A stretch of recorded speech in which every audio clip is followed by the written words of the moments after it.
Hey guys, இப்போ தான் நம்ம ஃப்ளிப்கார்ட்டில் வந்து நமக்கு ஒரு டெலிவரி வந்துச்சு. என்னென்னு பார்த்தீங்கன்னா, நம்ம இந்த ஹேண்ட்ஸுக்கு போடுற அந்த ஸ்லீஃபும் அப்புறம் ஃபேஸுக்கு போடுற அந்த ஸ்கார்ஃபும் நம்ம ஆர்டர் பண்ணியிருந்தோம் காம்போவாக தான். அது நாளைக்கு தான் டெலிவரின்னு சொன்னாங்க டேட்டு. ஆனால் இன்றைக்கும் வந்துருச்சு. அதை தான் இப்போ ஓப்பன் பண்ணி பார்க்கலாம் இருங்க.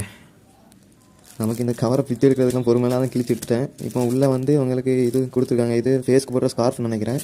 இதுதான் ஹேண்டுக்கு போடுற ஸ்லீஃபாக இருக்கும்னு தோணுது. இருங்க ஓப்பன் பண்ணிட்டு காட்டுறேன். சொன்ன மாதிரியே இது வந்து ஹேண்டுக்கு போடுற ஸ்லீவ் தான். இது வந்து ரொம்ப நைஸான துணியில் தான் இருக்குது. ஃப்ரீ சைஸு உங்களுக்கு இழுக்க வரும் ஈஸியாக. அப்புறமா இதை பார்க்கலாம். இது ஃபேஸுக்கு போடுற ஸ்கார்ஃப் தான். ரொம்ப பெரிய சைஸ்லேயே கொடுத்துருக்காங்க. இவ்வளோ வளர்த்தியில் இருக்குது. இதை நம்ம நிறையா மாடலாக போட்டுக்கலாம், ஃபேஸில், ஹெட்டில் அப்படி இப்படின்ட்டு. இது எப்படி இருக்குன்னு நான் போட்டு காட்டுறேன் இருங்க. இங்கே பாருங்கள், என் ஹேண்டில் போட்டேன். ரொம்ப ஃப்ரீ சைஸாக இருக்குது. ரொம்பவே நல்லா இருக்குது. கம்ஃபர்டபுளாக எந்த சைஸுக்குமே சேரும். அந்த மாதிரி ஃப்ரீ சைஸ் தான். காய்ஸ் பார்த்துக்கோங்க, ஃபேஸுக்கு வேர் பண்ணால் இப்படி தான் இருக்கும். எனக்கு இந்த மாதிரி இருக்குது, உங்களுக்கு வேறு மாதிரி இருக்கலாம். நல்லா லாங்காக நல்லா ஃப்ரீ சைஸாக கொடுத்துருக்காங்க.